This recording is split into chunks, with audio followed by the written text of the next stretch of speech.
کیا ہو رہا ہے وہاں؟ نکاح کا کیا ہو رہا ہے؟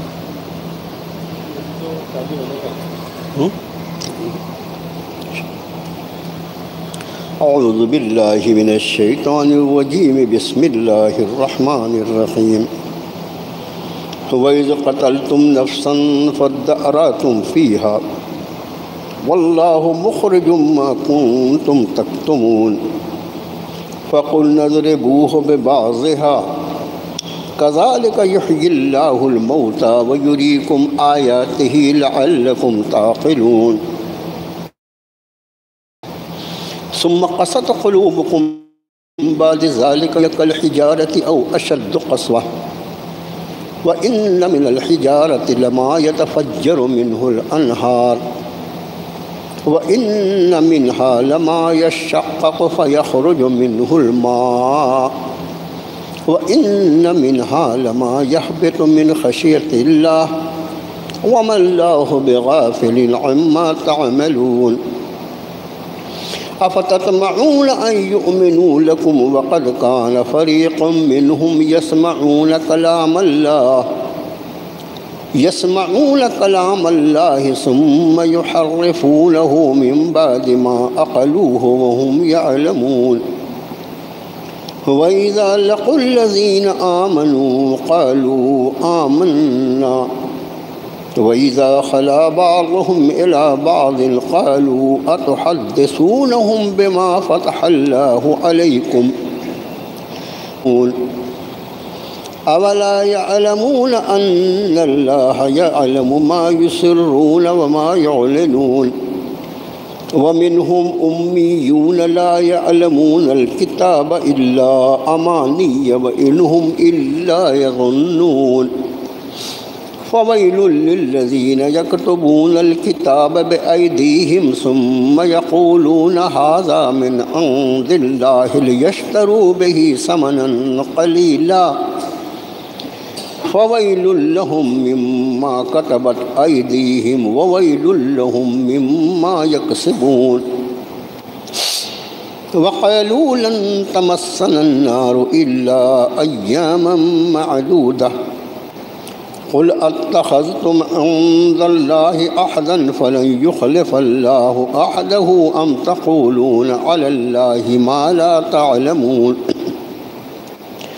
بَلَىٰ مَنْ كَسَبَ سَيِّئَةً وَأَحَاطَتْ بِهِ خَطِيئَتُهُ فَأُولَٰئِكَ أَصْحَابُ النَّارِ هُمْ فِيهَا خَالِدُونَ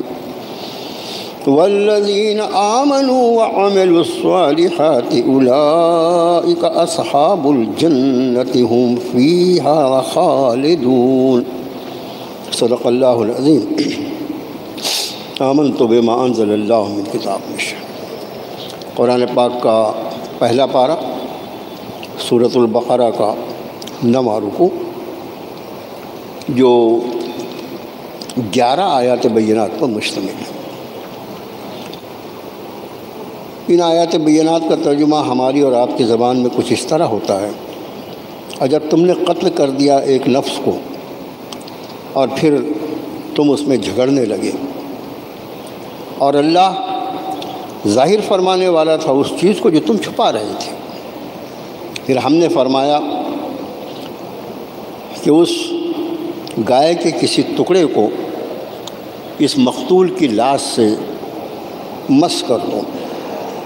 اور اسی طرح اللہ زندہ کرے گا مردوں کو اور وہ دکھاتا ہے تمہیں اپنی نشانیاں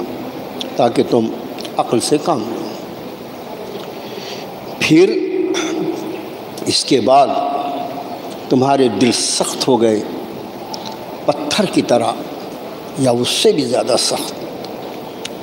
اور بے شک بعض پتھر تو ایسے ہوتے ہیں جس میں سے نہریں پھوٹ پڑتی ہیں، اور بعض ایسے ہوتے ہیں جو پھٹ پڑتے ہیں اور اس میں سے کچھ پانی نکلتا ہے، اور بعض پتھر ایسے ہوتے ہیں جو اللہ کے خوف سے لڑک جاتے ہیں، اور اللہ تمہارے اعمال سے بے خبر نہیں ہے۔ اے ایمان والو، کیا تم یہ امید لگائے بیٹھے ہو یا تم یہ اس بات کی طمع کرتے ہو کہ وہ ایمان لے آئیں گے تمہارے کہنے سے، جبکہ تحقیق ایک گروہ ان میں سے وہ اللہ کا کلام سنتے ہیں اور پھر اس میں تحریف کر دیتے ہیں، رد و بدل کر دیتے ہیں، بعد اس کے کہ وہ اس کو سمجھتے بھی ہیں اور جانتے بھی ہیں۔ اور جب ان کی ملاقات ایمان والوں سے ہوتی ہے تو وہ کہتے ہیں ہم تو ایمان لائے ہیں، اور جب وہ اکیلے ہوتے ہیں ایک دوسرے کے پاس تو کہتے ہیں کہ تم ان کے پاس ایسی بات کو بیان کرتے ہو جو اللہ نے تم پر کھولی ہے، اسی کے ذریعے تو وہ اللہ کی بارگاہ میں تم پر حجت قائم کریں گے، کیا تم کو سمجھ میں نہیں آتا؟ کیا وہ جانتے نہیں کہ اللہ وہ جانتا ہے جو کچھ وہ چھپاتے ہیں، جو کچھ وہ ظاہر کرتے ہیں؟ اور ان میں بعض بے پڑھے لکھے لوگ جو کتاب تو جانتے نہیں مگر آرزوؤں کا خوب چکر ہے، اور بس وہ گمان کے اور خیالوں کے تیر چلاتے رہتے ہیں۔ بہت ہی خرابی ہے ان لوگوں کی لیے جنہوں نے کتاب تو اپنے ہاتھ سے لکھا اور پھر یہ کہا کہ یہ اللہ کی طرف سے ہے تاکہ اس کے ذریعے کچھ حقیر مول حاصل کر لیں۔ بہت ہی خرابی اس کے لیے جو کچھ لکھا ان کے ہاتھوں نے، اور بہت ہی خرابی ہے اس کے لیے جو کچھ اس کے ذریعے انہوں نے کمایا۔ اور وہ یہ کہتے ہیں کہ ہمیں آگ چھوئے گی بھی نہیں مگر تھوڑے دنوں کے لیے۔ آپ پوچھئے نبی صلی اللہ علیہ وسلم کیا تم نے اللہ سے اس بات پر کوئی عہد دیا ہے کہ پھر اللہ اپنے عہد کے خلاف نہ کرے گا، یا یہ کہ تم اللہ پر وہ بات کہتے ہو جس کو تم جانتے ہی نہیں؟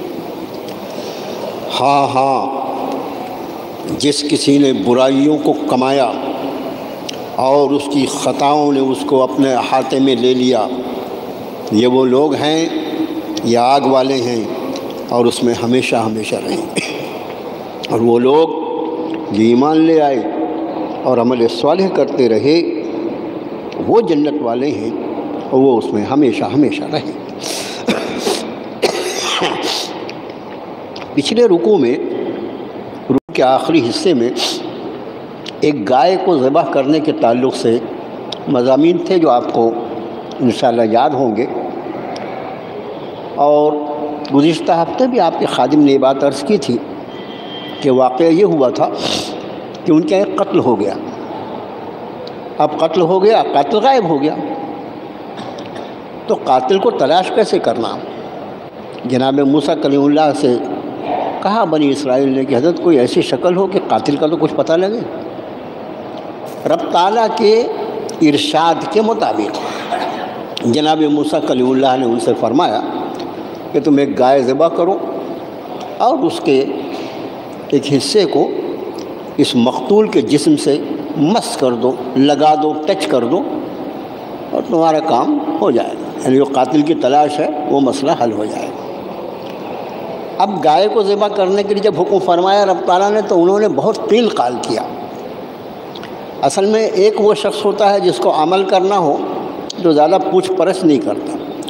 لیکن جس کے دل میں عمل کرنے کا ارادہ نہ ہو تو اس عمل کو ٹالنے کے لیے وہ ہزار بہانے کرتے ہیں۔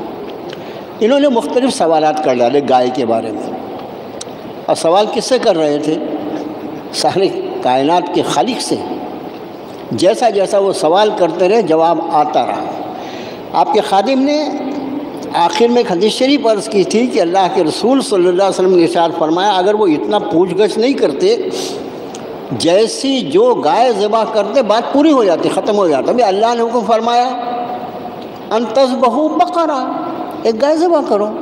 کیسی بھی گائے لاتے اس کو بسم اللہ اللہ اکبر کرتے کام ہو جاتا۔ نہیں، اب وہ اس میں کیسے رنگ کی ہو اور کیسی ہو، اور ہم کو شبہ ہو گیا،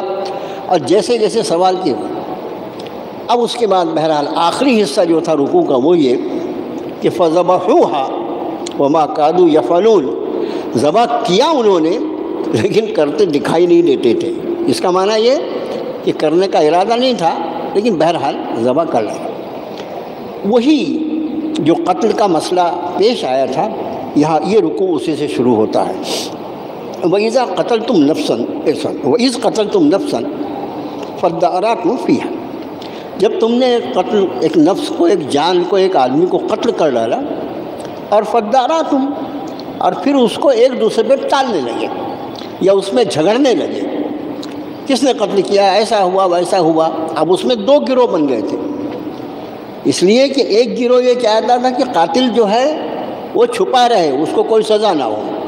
دوسرا گروہ یہ چاہتا تھا کہ قاتل کے بارے میں معلوم ہونا چاہیے۔ بہرحال تو فرماتے ہیں کہ فداراتم فیہا، تم اس میں جھگڑنے لگے، ایک دوسرے پر الزام تراشی کرنے لگے، واللہ مخرج ما کنتم تکتمون، اور اللہ نکالنے والا تھا، ظاہر فرمانے والا تھا اس چیز کو جو تم چھپا رہے تھے۔ اور پھر فقلنا اضربوہ ببعضہا، اور ہم نے یہ فرمایا کہ تم اس گائے کے ٹکڑے کو، کوئی حصے کو اس آدمی سے مس کر دو۔ کذالک یحیی اللہ الموتى، یہ حصہ ذرا سمجھنے سے تعلق رکھتا ہے۔ اسی طرح اللہ مردوں کو زندہ فرمائے گا، وَيُرِيكُمْ آيَاتِهِ لَعَلَّكُمْ تَعْقِلُونَ، اور تمہیں اپنی نشانیاں دکھلاتا ہے تاکہ تم عقل سے کام۔ اس آیت شریفہ کی تشریح میں احادیث مبارکہ میں جو مضمون ملتا ہے کہ جیسے ہی اس گائے کے ایک ٹکڑے کو اس مقتول کے جسم سے، جو قتل کیا ہوا آدمی تھا، جو اس کی لاش پڑی ہوئی تھی، اس سے جیسے ہی مس کیا گیا، اللہ تعالیٰ نے اس کو زندہ کر دیا۔ اللہ تعالیٰ نے اس کو زندہ کر دیا۔ معجزات بھی جو ہوتے ہیں اس کی فاعل حقیقی اللہ کی ذات ہوتی ہے، ہمیشہ خیال رکھیں۔ معجزات، اچھا جب معجزات کا کرنے والا اللہ ہوتا تو کرامات کیسے بابا جی کر ڈالیں گے؟ یعنی عقل ہونا نا آدمی کو۔ تو معجزات یہ تو قرآن شریف میں بیان فرمائے گئے ہیں، ہمارا ایمان ہے، لیکن اس کا فاعل حقیقی اللہ ہوتا ہے۔ وہ اس گائے کے ٹکڑے کا اثر نہیں تھا، اللہ کا امر تھا کہ وہ اس قوم کو یہ دکھا دے کہ مردے کیسے زندہ ہوں۔ اب یہاں پر جیسے ہی اس کو مس کیا، مردہ زندہ ہو گیا، اپنے قاتل کا نام بتایا اور پھر مر گیا۔ یہ مقصود اتنا ہی تھا نا، مقصود اتنا ہی تھا۔ یہ بھی بعض مفسرین نے لکھا ہے کہ اس واقعے کے بعد اب بھی یہودیوں میں یہ ایک رسم ہے کہ اگر کسی شخص کا قتل ہو جائے اور قاتل کا پتہ نہ لگے، یہ یہودیوں کے ہاں جو رسم چلتی ہے وہ یہ کہ اگر کوئی شخص قتل کر دیا جائے اور قاتل کا پتہ نہ لگے، قاتل پکڑ لیا گیا تو جھگڑے ختم ہو گیا نا، پھر کوئی بات ہی نہیں رہی، لیکن قاتل کا پتہ نہیں لگ رہا ہے۔ اب جن لوگوں کے اوپر شک ہوتا ہے بھی کہاں تھا وہ، بھئی یہی 100-200 آدمی کے درمیان میں رہتا تھا نا، انہی میں سے کسی نے قتل کیا ہوگا، تو وہ لوگ ابھی بھی ایک گائے ذبح کرتے ہیں اور اس گائے ذبح کرنے پر گائے کو ذبح کر کے رکھ دیتے ہیں، اور اس کے اوپر ہر آدمی اپنا اپنا ہاتھ دھوتا ہے آ کے اس میں، اور ہاتھ دھونے کے بعد یہ قسم کھاتا ہے کہ میں نے اس کو قتل نہیں کیا ہے۔ ابھی بھی یہ رسم جاری اسی واقعے کی بات سے۔ اب یہاں پر ایک سمجھنے کی بات میرے بھائیوں یہ ہے کہ اس بنی اسرائیل کی قوم کو دیکھیے، اس کے پہلے کے رکوع میں 70 سرداروں کا واقعہ گزر چکا ہے، جن 70 سرداروں کو رب تعالیٰ نے موت کے بعد زندہ کیا۔ یعنی وہ 70 وہ افراد تھے اس قوم بنی اسرائیل کے جنہوں نے موت کو دیکھا تھا اپنی آنکھوں سے، موت کو جھیلا تھا اپنے اوپر، اور موت کے بعد پھر اللہ نے ان کو زندہ کر دیا تھا، 70 لوگ۔ اب یہاں پر ظاہر ہے کہ اتنا بڑا واقعہ ہوا، قتل کا واقعہ ہوا اور گائے ذبح کی جا رہی ہے، اور اس میں تو کتنا مجمع نہیں ہوگا، اس میں کتنے لوگ نہیں جمع ہوں گے۔ ان سب کے سامنے ایک مردہ شخص زندہ ہو جاتا ہے، اور زندہ ہونے کے بعد وہ کام کی بات بولتا ہے اور پھر مر جاتا ہے۔ لوگوں کو مرتے ہوئے تو سب نے دیکھا ہے، لوگوں کو مرتے ہوئے تو ہم اور آپ سب دیکھتے ہیں، کبھی کسی نے کسی کو زندہ ہوتے دیکھا ہے؟ زندہ ہوتے دیکھا ہے آپ؟ نہیں۔ یہ واقعہ جو ہے ان ایک دم شاذ واقعوں میں سے، ایسا واقعہ جو بہت مشکل سے کبھی پیش آتا ہے۔ حضرت عیسیٰ روح اللہ کے دور میں جناب عیسیٰ روح اللہ کا دور جو ہے وہ حضرت موسیٰ کلیم اللہ کے بہت بات کا ہے۔ حضرت عیسیٰ روح اللہ کے دور میں جو اللہ تعالیٰ نے ان کو، حضرت عیسیٰ روح اللہ کو جو اللہ نے یہ معجزہ عطا فرمایا تھا کہ وہ مردے کو دم کرتے تھے اور وہ اللہ کے حکم باذن اللہ، وہ اللہ کے حکم سے کھڑا ہو جاتا تھا۔ اس وقت لوگوں نے دیکھا ہوگا مردوں کو زندہ ہوتے ہوئے، لیکن یہاں پر اتنی بڑی قوم بنی اسرائیل، اس نے اپنی آنکھوں سے مردوں کو زندہ ہوتے دیکھا۔ جس شخص نے مردے کو زندہ ہوتے ہوئے دیکھا ہوگا اس کا ایمان کیسا ہونا چاہیے۔ دیکھو یہاں ایک بات آپ سے عرض کریں کہ ایمان جو ہے اس کی 3 اصل بنیادیں ہیں۔ ہمیشہ الحمدللہ ہر وہ شخص جس کو اللہ نے قرآن شریف سے کوئی تعلق عطا فرمایا ہے وہ یہ جانتا ہے کہ ایمان کی بس 3 بنیادیں ہیں، عقیدہ توحید ہے، عقیدہ رسالت ہے، عقیدہ آخرت ہے۔ عقیدہ توحید میں جو انسان کو شک اور شبہے میں شیطان نے ڈالا، وہ اس کی بنیاد اس نے یہ بنایا کہ نظام دنیا میں، دنیا کے جو مختلف نظام چلتے ہیں، یہاں کوئی بھی انتظام کرنے والا، وہ چاہے چھوٹے سے چھوٹا انتظام کرنے والا ہو یا کسی بڑے ملک پر حکومت کرنے والا بادشاہ ہو، کوئی منتظم جو ہے وہ اکیلا کوئی انتظام دیکھ ہی نہیں سکتا جب تک کہ اس کے کچھ نہ کچھ شرکا نہ ہوں، اس کے کچھ نہ کچھ مددگار نہ ہوں۔ اور اس نے یہ باطل عقیدہ دنیا کی حکومتوں کی بنیاد پر انسان کے دل میں ڈالا کہ جیسے یہاں حکومتیں ہیں، انہیں اللہ مجھے معاف فرمائے، اس سارے نظام کائنات کو اس نے دنیا کی حکومتوں کے مطابق باور کروا کے شرک کا عقیدہ اس کے اندر پیوست کر دیا۔ جتنی شرک کی دکانیں ہیں ان سب جگہ اگر آپ عقیدے خرابی دیکھو گے تو وہ صرف یہ کہ ہم اللہ کی طاقت اور اس کی قوت کو تو بالکل مانتے ہیں، لیکن صاحب کچھ لوگ بھی تو ہونا نا آزو بازو، اکیلے کیسے انتظام کریں گے؟ معاذ اللہ، کچھ چہیتے بندے ہیں اور کچھ انتظام کار ہیں، اور معاذ اللہ ثم معاذ اللہ۔ اور یہ کیوں ہوا؟ اس کی وجہ یہ ہوئی کہ ان کو یہ بنیادی دھوکہ شیطان مردود نے دے دیا کہ خالق کائنات کی ذات عالی کو انہوں نے مخلوق کے اوپر قیاس کر لیا۔ خوب سمجھ لو اس بات کو، جہاں جہاں وہ ہرا شرک ہو، گروا شرک ہو یا کالا شرک ہو، ساری شرک کی جو دکانداریاں چلتی ہیں اس کے پیچھے یہی بنیاد ہے کہ یہ پورا نظام کائنات اکیلے معاذ اللہ ایک خالق اور ایک مالک کیسے چلا سکتا ہے؟ ہم ایک پروردگار کے قائل تو ہیں لیکن اس کے کچھ معاذ اللہ مددگار، اس کے شریک کار۔ رب تعالیٰ نے فرمایا فَلَا تَضْرِبُوا لِلَّهِ الْأَمْثَالَ، اللہ کے لیے مثالیں نہیں بیان کرنا۔ اللہ کے لیے اس نے چونکہ دنیا کے بادشاہوں کی مثال بیان کر دی، اس کی وجہ سے پھنس گیا۔ آپ انداز فرمائیے کہ خالق کائنات کے اوپر کسی مخلوق کی مثال کو کیسے منطبق کیا جا سکتا ہے، کیسے رکھا جا سکتا ہے؟ اور یہ چھوڑیے، ہمارے مسلمانوں میں ایک بڑا طبقہ جو ہے، اور زندگی کے کتنے وہ حصے ہیں جہاں پر اپنے آپ کو مسلمان کہنے کے بعد بھی، اپنے آپ کو رسول اللہ صلی اللہ علیہ وسلم کا امتی کہنے کے بعد بھی ہم اپنی خواہشات نفسانی کے پیچھے سنت رسول کا کیا حال کرتے ہیں، بس اللہ معاف فرمائے۔ اور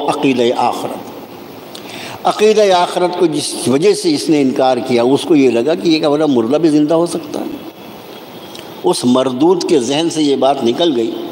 کہ کیف تکفرون باللہ وکنتم امواتا فاحیاکم ثم یمیتکم ثم یحییکم ثم الیہ ترجعون۔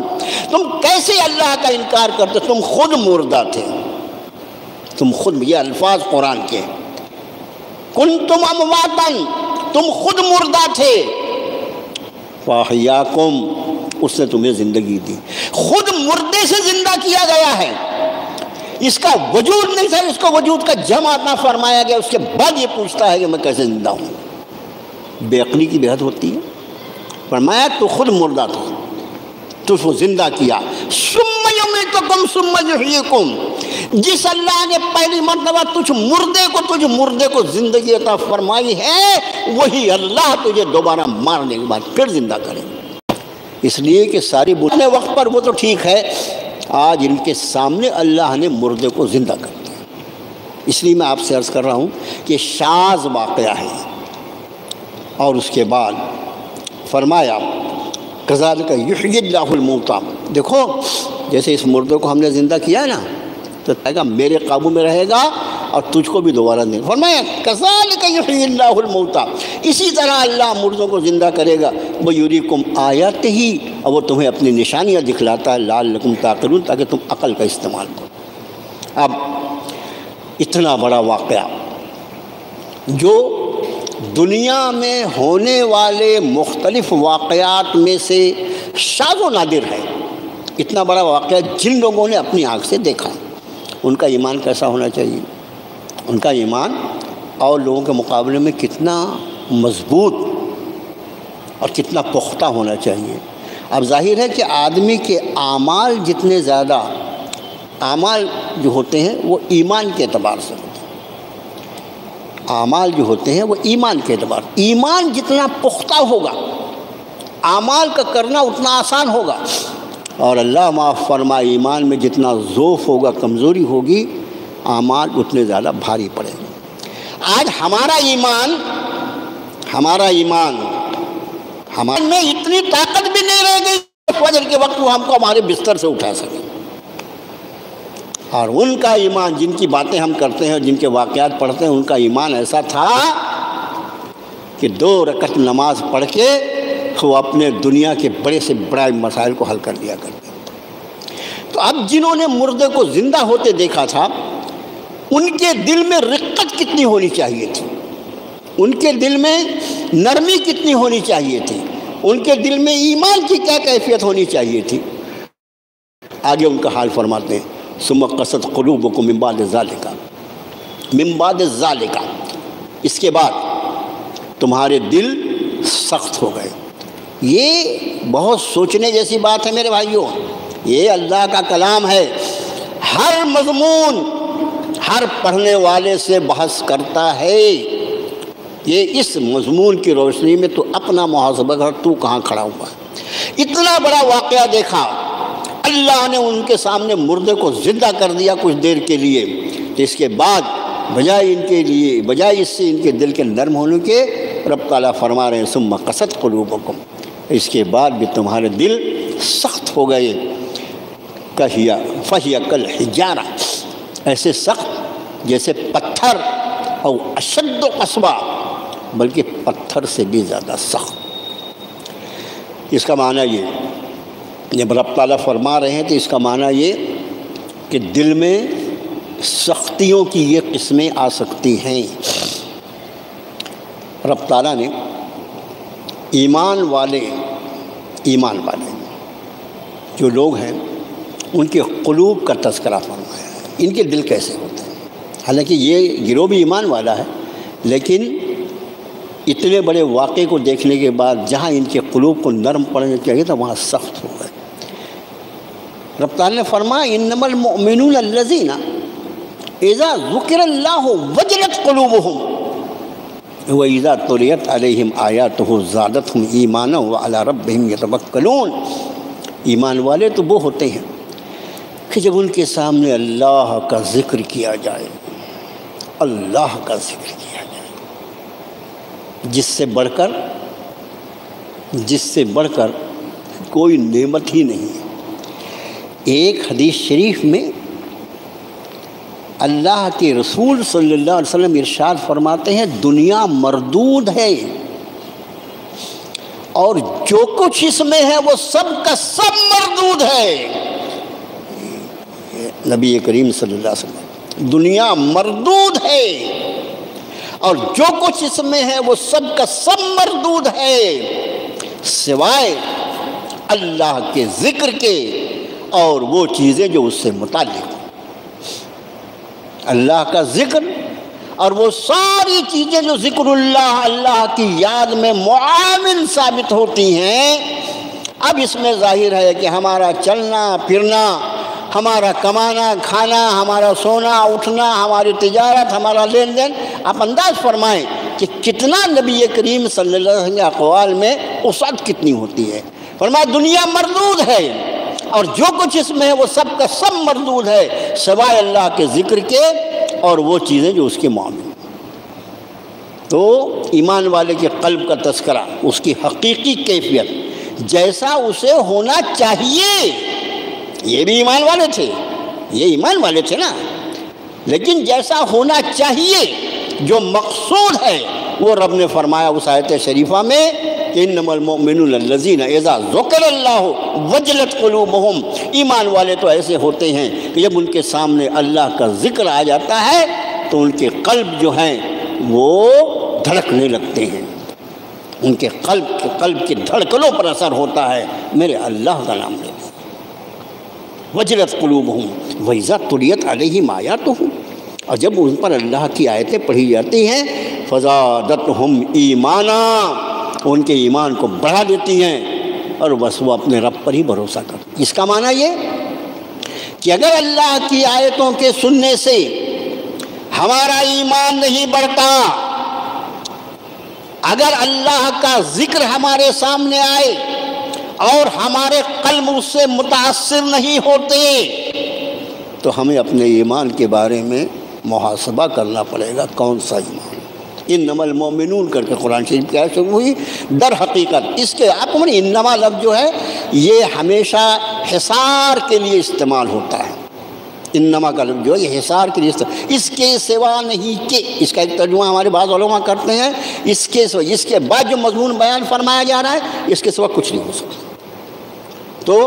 اپنے ایمان کا ہم اب ان کے قلوب کے بارے میں فرمایا ثم قست قلوبہم، تمہارے دل پھر سخت ہو گئے من بعد ذالک، اس واقعے کے بعد. فہی کالحجارہ، جیسے کہ پتھر ہو، او اشد قسوہ، یا اس سے بھی زیادہ سخت. اب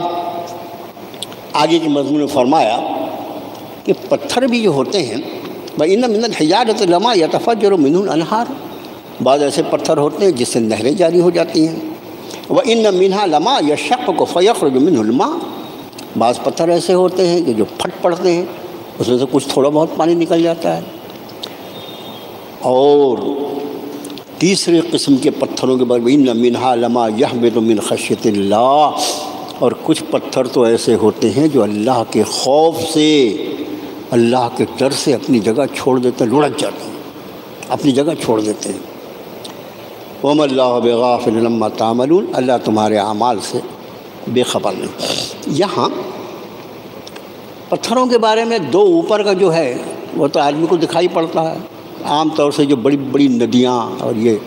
پہاڑوں کی کچھ چٹانیں ہوتی ہیں جہاں سے اللہ اپنے فضل اپنے کرم اپنے امر سے وہاں سے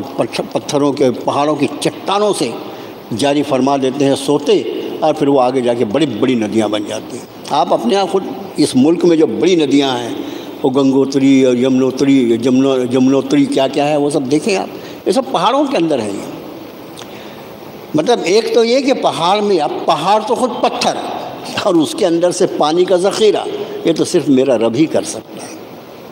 مطلب بعض پتھر ایسے ہوتے ہیں کہ جو اگر پھٹ جائیں تو اس میں سے کچھ تھوڑا بہت پانی نکل. لیکن تیسری قسم جو ہے اس پر مفسرین نے کچھ باتیں فرمائی، وہ آپ کے سامنے آئے. میں کچھ ایسے پتھر ہوتے ہیں جو اللہ کے خوف سے لڑک جاتے ہیں. اس کا معنی یہ کہ پتھر کے اندر بھی اللہ نے وہ احساس رکھا ہے، اتنا ادراک اور فہم رکھا ہے جس کو ہم محسوس نہیں کر سکتے. دیکھیے زندگی جو ہے، جس کو زندگی کہا جاتا ہے، حیات، اس حیات کی سب سے اعلیٰ قسم جو اللہ نے دی ہے وہ انسان کو دی ہے، سب سے اعلیٰ قسم. پھر اس کے بعد جتنی مخلوقات ہیں، جتنی مخلوقات اس زمین پر ہیں، ان ساری مخلوقات میں جیسے میں آپ سے عرض کروں کہ پودے، پیڑ پودے جو ہیں وہ سانس لیتے ہیں، اور سانس لیتے ہیں عام طور سے کسی بھی چھوٹے طالب علم کو بھی پوچھ رہے تو وہ بتائے گا کہ وہ ہمارے اور ان کے سانس لینے کے نظم کو اللہ نے بالکل الٹا رکھا ہے. ہم آکسیجن اندر لیتے ہیں، کاربن ڈائی آکسائڈ چھوڑتے ہیں، اور وہ پیڑ پودے بیچارے اس ماحول کی آلودگی کو دور کرنے کے لیے اللہ نے ان کو پیدا فرمایا، اور وہ کاربن ڈائی آکسائڈ اندر لیتے ہیں اور آکسیجن چھوڑتے ہیں. یعنی یہ دنیا جانتی اس حقیقت کو. لیکن جب تک یہ چیز انسان کے علم میں نہیں آئی تھی تو کیا 100-200 سال پہلے کوئی اس کو یقین کرتا ہوگا کہ پودے بھی سانس لیتے ہیں؟ آج ایک چھوٹا سا بچہ بھی جانتا ہے کہ پودے سانس لیتے ہیں۔ ٹھیک اسی طرح جو دوسری مخلوقات ہیں، پرندے، پرندہ ہے، اڑ رہا ہے وہ، لیکن رب تعالیٰ نے فرمایا کہ یہ اڑنے والے پرندے اور یہ ساری مخلوقات جو ہے قد علم صلاتہ و تسبیحہ، ہر اڑنے والا پرندہ جو ہے وہ اپنی صلات کو بھی جانتا ہے، اپنی نماز، اپنی دعا کو بھی جانتا ہے اور اپنی تسبیح کو بھی جانتا ہے۔ دو لفظ استعمال ہے، قد علم صلاتہ و تسبیحہ۔ ہر ایک پرندہ جو اپنے پرواز کر رہا ہے فضاؤں میں، وہ اپنی دعا، صلات کا ترجمہ یہاں دعا کر لیجیے، کیونکہ نماز تو ہم سے پڑھنا نہیں ہوتا، نماز بولیں گے تو ہم پھنس جائیں گے کہ پرندہ نماز پڑھ رہا ہے، ارے مردو تو تو نماز پڑھ، بے نمازی، شرم نہیں آتی؟ ایک پرندہ بے نمازی نہیں، تو بے نمازی، اس لیے اس کا ترجمہ دعا، صلات کا ترجمہ دعا بھی ہوتا ہے۔ رب نے فرمایا ہر پرندہ اپنی دعا جانتا ہے جو اللہ نے اس کو سکھایا، وہ تسبیح ہوں، اور اس کی تسبیح بھی جانتا ہے۔ یہ آیت شریفہ اس بات پر دلیل ہے کہ ساری مخلوقات اللہ کی حمد اور تسبیح کر رہے ہیں۔ اب اس میں جیسے میں نے عرض کیا کہ سب سے اعلیٰ ترین حیات اللہ نے انسان کو عطا فرمائی ہے، اسی طرح ہمارے دیکھنے میں جتنی چیزیں ہیں اس میں سب سے کم درجے کی حیات جو ہے وہ اللہ نے جمادات کو عطا، جیسے پتھر کے بارے میں عام طور سے لوگ یہ سمجھتے ہیں بیچارہ بے جان ہے، لیکن یہ آیت شریفہ یہ بتا رہی ہے کہ اس میں بھی اللہ نے احساس رکھا ہے۔ اچھا، ہر پتھر، ہر چٹان جو اپنی جگہ چھوڑتی ہے ضروری نہیں، لیکن فرمایا بعض پتھر ایسے ہوتے ہیں جو اللہ کے خوف سے گر پڑتے ہیں، یعنی اللہ کی ذات الہی کا ادراک، اس کی پہچان اللہ نے پتھروں میں بھی رکھی ہے، اس لیے کہ اسی رب نے اپنے کلام میں ارشاد فرمایا سبح للہ ما فی السماوات و ما فی الارض وہو العزیز الحکیم۔ زمین و آسمان میں، ساری کائنات میں جو کچھ ہے وہ سب کا سب اللہ کی تسبیح پڑھ رہا ہے، اس کی پاکی بیان کر رہا ہے۔ تو یقینی طور پر پتھروں کو بھی اللہ تعالیٰ نے ایک خاص قسم کی حیات عطا فرمائی ہے جس کا ادراک ہم نہیں کر سکتے۔ اور یہاں فرمایا کہ بعض پتھر ایسے ہیں جو اللہ کے خوف سے لڑک جاتے ہیں، وَمَا اللَّهُ بِغَافِلٍ عَمَّا تَعْمَلُونَ، اللہ تمہارے اعمال سے غافل ہے۔ اب آگے اہل ایمان حضرات صحابہ کی ایک فرمایا أَفَتَطْمَعُونَ أَن يُؤْمِنُوا لَكُمْ وَقَدْ كَانَ فَرِيقٌ مِّنْهُمْ يَسْمَعُونَ كَلَامَ اللَّهِ ثُمَّ يُحَرِّفُونَ، کیا ایمان والو تم یہ اس بات کی خواہش کرتے ہو، اس بات کی لالچ کرتے ہو، اس بات کی تمنا ہی ہو کہ وہ تمہاری بات مان کر ایمان لا لیں گے؟ وقت اور تحقیق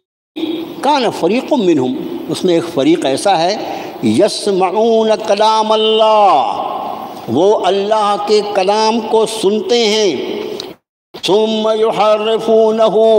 اور پھر اس میں تحریف کر دیتے ہیں، اس میں عدل بدل کر دیتے ہیں، من بعد ما عقلوہ وهم یعلمون، بعد اس کے کہ اس کو جانتے بھی ہیں اور سمجھتے بھی ہیں کہ ہم یہ کیا کر رہے ہیں۔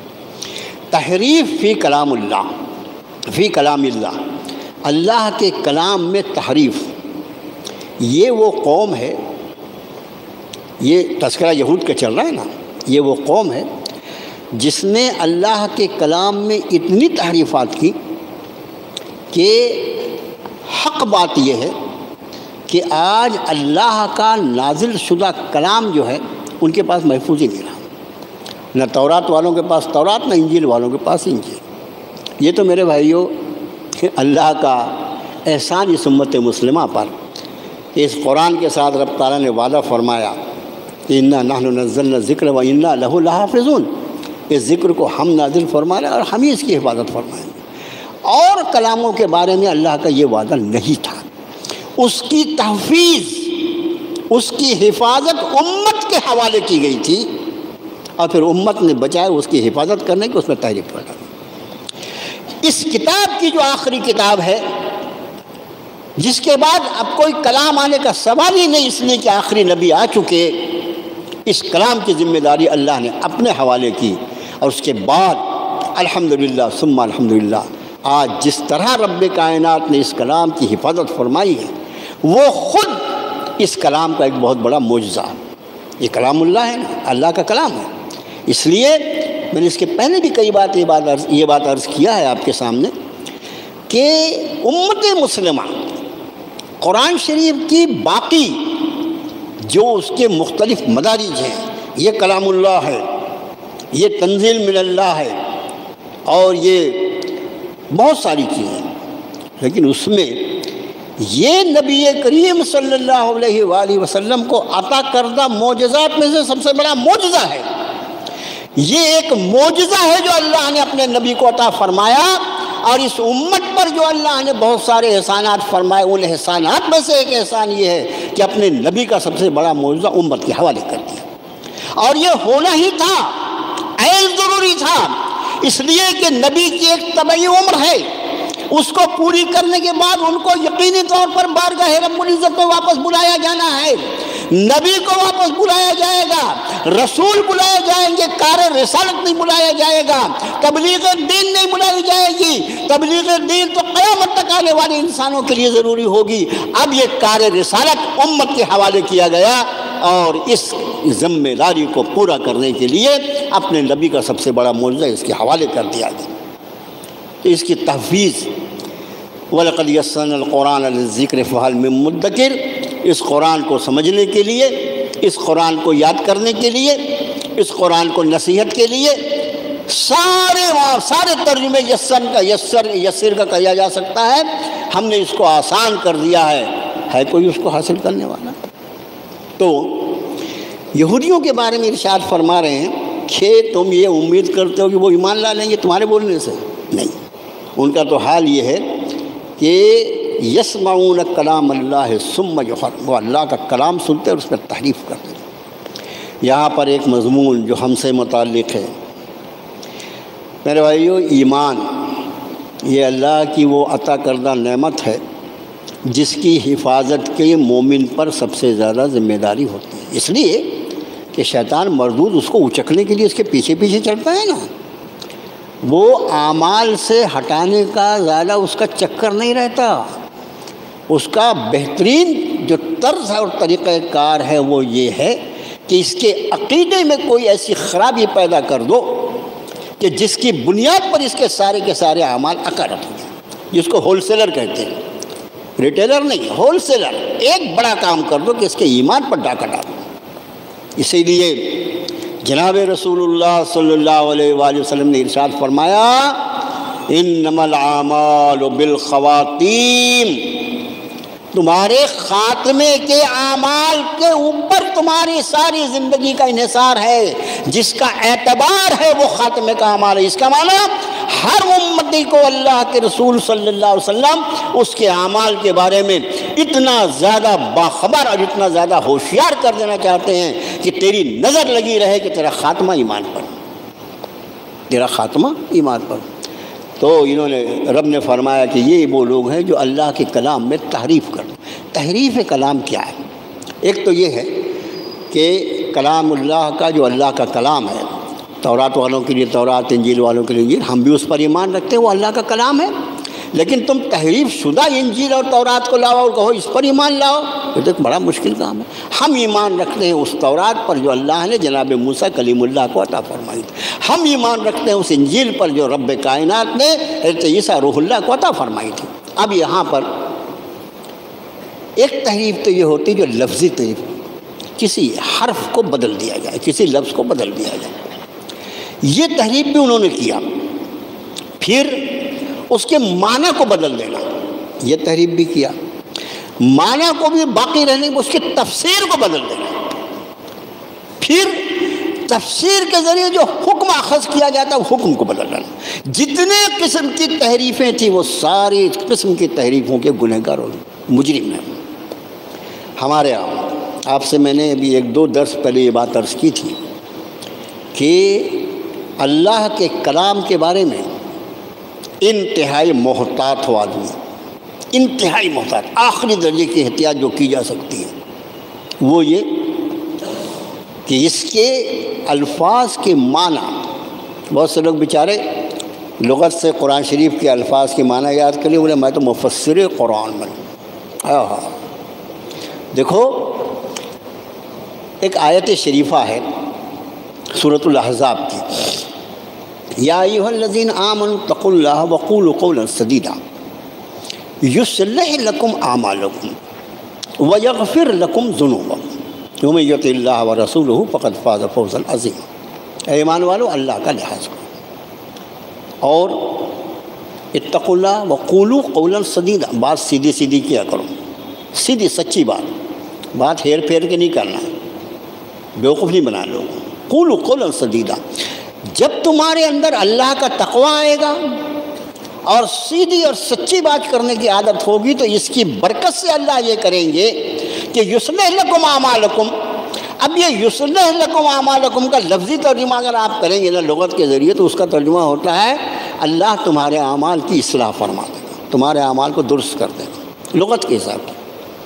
جناب رسول اللہ صلی اللہ علیہ وسلم فرماتے ہیں اس یصلح لکم کا معنی ہے اللہ تمہارے اعمال کو قبول فرما لے گا۔ اب لغت خاموش رہے گی، اب لغت نہیں چلے گی، جناب رسول اللہ صلی اللہ علیہ وسلم نے جو ترجمہ بیان ارشاد فرمایا وہ چلے گا۔ ایسے 50 مقامات، سینکڑوں قرآن شریف کی،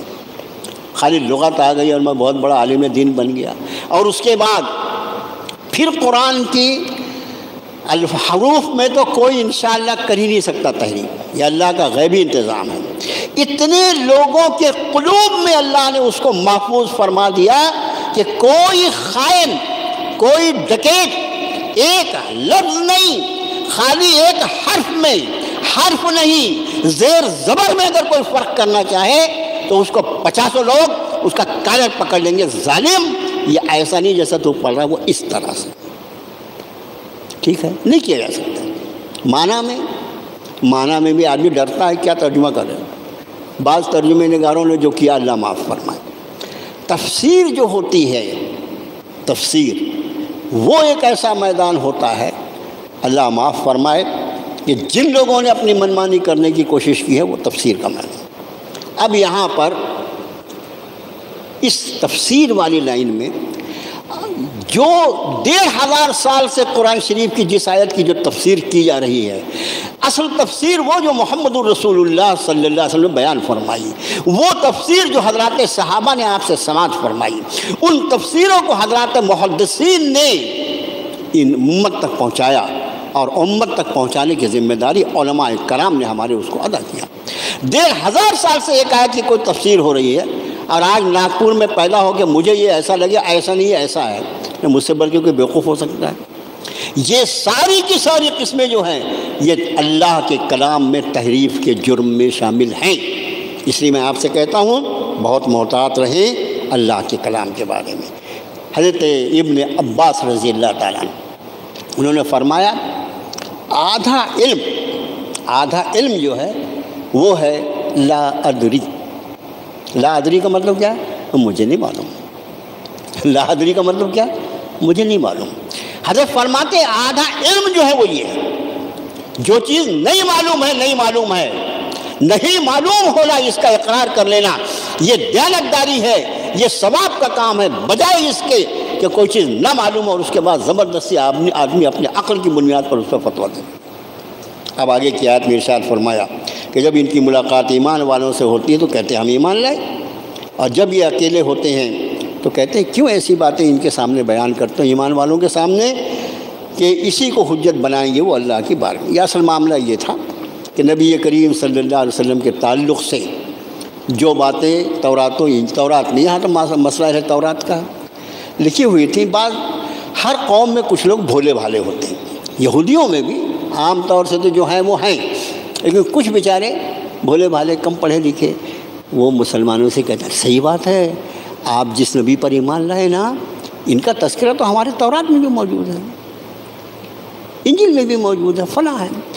اب جب یہ بات ان کے علماء کو اور ذمہ داروں کو معلوم ہے کیوں ایسی بات کرتا ہے بھائی، یہ اگر تو ایسا بولے گا تو کل حشر کے میدان میں یہ خود بولے گا اس نے اقرار کیا تھا پروردگارا کہ اس کی کتاب میں بھی تیرے نبی کا تذکرہ تو نے بیان فرمایا، اس کے بعد بھی اس نے ایمان نہیں لایا، ایسی بات کیوں کہتے ہو؟ یہ اصل وجہ ہے۔ اس کے بعد فرمایا کہ وہ جانتے نہیں کہ اللہ جو کچھ وہ چھپاتے ہیں جو کچھ ظاہر کرتے ہیں اس کو جانتا ہے۔ آگے فرمایا وَمِنْهُمْ أُمِّيُّونَ لَا يَعْلَمُونَ الْكِتَابَ إِلَّا أَمَانِيَّ وَإِنْ هُمْ إِلَّا يَظُنُّونَ، ان میں بے پڑھے لکھے لوگ، امی کہتے ہیں بے پڑھے آدمی کو عربی زبان میں۔ ویسے نبی کریم صلی اللہ علیہ وآلہ وسلم کا لقب بھی نبی الامی ہے۔ اب اس کا امی کا ترجمہ جب نبی، میں نے آپ سے عرض کیا نا کہ خالی لغت پر سب نہیں چلتا، امی کا ترجمہ عام طور سے بے پڑھا لکھا، لیکن یہی لفظ امی جو ہے اپنے نبی کے لیے فرمایا الذین یؤمنون کہ وہ لوگ جو ایمان لائے اس نبی الامی الذی، اس نبی پر جو امی ہے، خود رب نے فرمایا میرے نبی امی۔ اب جب یہ امی ہوگا تو اس کا ترجمہ کیا کریں گے؟ یہ وہ نبی کی ذات ہے جس کے لیے رب نے فرمایا سنقرئک فلا تنسى الا ما شاء اللہ، اے نبی صلی اللہ علیہ وسلم ہم آپ کو پڑھائیں گے اور ایسا پڑھائیں گے کہ پھر کبھی آپ بھولیں گے نہیں۔ وَيُعَلِّمُكَ مَا لَمْ تَكُنْ تَعْلَمْ، اور اس نے آپ کو وہ سب کچھ پڑھا لیا جو آپ جانتے نہیں تھے۔ تو آپ کا استاد حقیقی اللہ۔ اب امی کا لفظ جب محمد الرسول اللہ صلی اللہ علیہ وآلہ وسلم علمک معلوم، بولے میں یا جو ہے وہ غلط پڑھنے آ گیا، وعلمک ما لم تکن تعلم، اور اس نے سکھلایا آپ کو جو کچھ آپ جانتے نہیں تھے۔ جب نبی کریم صلی اللہ علیہ وسلم کے لیے لفظ استعمال ہوگا تو اس کا معنی یہ بیان کرنا پڑے گا کہ وہ ذات جس کو اللہ کے سوا کسی نے پڑھایا نہیں۔ دنیا میں جتنا علم ہوتا ہے اس علم کے رکھنے والے پر کسی اس سے زیادہ علم رکھنے والے کا احسان ہوتا ہے، میرا نبی ایسا ہے اس پر صرف میرا احسان ہے، اور جس کو اللہ پڑھائے تو اس کے علم کا کیا حال ہوگا؟ یہی وجہ ہے کہ ایمانداری کی بات یہ ہے کہ اللہ کی ذات عالی نے اپنے علم کا سب سے بڑا حصہ اگر کسی کو عطا فرمایا وہ جناب محمد الرسول اللہ صلی اللہ علیہ وسلم ذات عالی ہے۔ اب فرمایا ان میں بعض امی، یہ امی عوام کے لیے ہے، یہودیوں کے لیے خاص طور، ان میں بعض امی بے پڑھے لکھے لوگ ہیں جو کتاب تو جانتے نہیں مگر امانی جو ہے اس کا مطلب ہوتا ہے آرزویں، عمل کرنا نہیں، ایمان لانا نہیں، اور آرزوؤں کا جس کو ہوائی محل کہتے ہیں وہ کھڑا کر لینا۔ یہ جو ہے اللہ معاف فرمائے ہمیشہ جب یہ ہوتا ہے تو اس کے پیچھے علماء کی بد کرداری ہوتی ہے۔ علماء کا وہ گروپ جو عوام کو عمل سے دور کرنے کے لیے ایسی چیزیں اور ایسے راستے نکالتے ہیں عوام عمل نہ کرے، اور اس کے بعد بھی اس کی یہ بڑی تمنا ہوتی ہے کہ جنت تو میرے لیے پکی ہے، وہاں میرے سوا کون جا سکتا ہے۔ پھر آپ انداز فرمائیں کہ حالت کیا ہوگا، اخلاق کیا ہوں گے اس امت کے اخلاق کے۔ اور اس کے بعد آج اسی آیت شریفہ پر بس کرتے ہیں، کچھ آیتیں رہ گئیں، اور یعنی آخری سے پہلی آیت جو ہے بلا من کسب السیئۃ وحاطت بہ خطیئتہ فاولئک اصحاب النار ہم فیہا خالدون۔ ہاں جس نے برائی کمایا، بدعملی کیا، وہ احاطت بہ خطیئتہ، اور اس کو اس کے خطاؤں نے گھر لیا، فاولئک اصحاب النار، ایسے سارے لوگ آگ والے ہیں، ہم فیہا خالدون، یہ ہمیشہ رہیں گے۔ اس سے مراد علماء نے جو بیان فرمایا وہ بہت ضروری ہے ہم کو معلوم ہونا کہ وہ کون ہے جس کی خطاؤں نے اس کو گھر لیا۔ گناہ کیسا بھی گناہ ہو لیکن اللہ کے نزدیک وہ قابل معافی ہے سوائے شرک اور کفر کے۔ تو یہ خطا کیونکہ اس کے بعد ہم فیہا خالدون، خلود جہنم کا مضمون ہے، اس لیے علماء فرماتے ہیں اس سے مراد وہ آدمی جس نے کفر اور شرک کا گناہ کیا، اس لیے کہ مومن کے گناہ رہتے ہیں، مومن کے گناہ رہتے ہیں، مومن کے گناہوں سے اس کے نیک اعمال برباد نہیں ہوتے، لیکن اس شخص کا گناہ جو کفر اور شرک کا ہوتا ہے، یہ کفر اور شرک وہ گناہ ہے، ایسا بھیانک اور ایسا مردود گناہ ہے کہ سارے نیک اعمال کو ضائع کر دیتا ہے، ایسا گناہ ہے۔ اس لیے علماء فرماتے ہیں کہ اس آیت سے مراد جو ہے یہ ان لوگوں سے ہے یہ جنہوں نے کفر اور شرک کا گناہ اپنے نامہ اعمال میں رکھا، میں ہم فیہا خالدون، ان کے لیے خلود جہنم۔ بس آخری میں پھر میں آپ سے عرض کر دوں بہت ہی ادب کے ساتھ، جیسا آپ کا خاتمہ عرض پچھلے ہفتے بھی عرض کیا تھا کہ مجلس تعلیم القرآن کی مزید خدمات امت کی جا سکیں، اس کے لیے جو ینگ مسلم فٹ بال گراؤنڈ میں جو اپنا دفتر ہے، جو اللہ نے اپنے فضل و کرم سے آج سے 10-11 سال پہلے عطا فرمایا، اس کے بازو کی زمین جو خریدنا ہے،